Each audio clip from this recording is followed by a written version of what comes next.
So histamine could grow in food.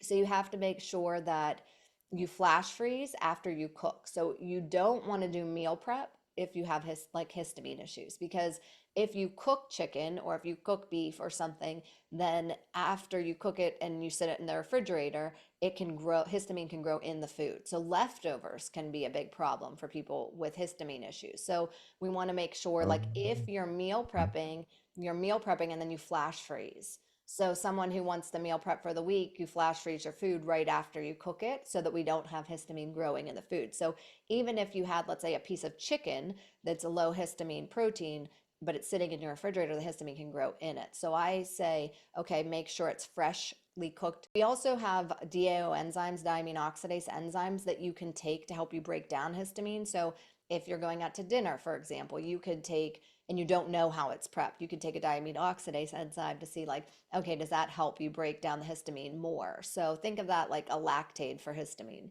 to break down how, like, when you have, I think a lot of people understand, okay, I have lactose intolerance, I take lactate.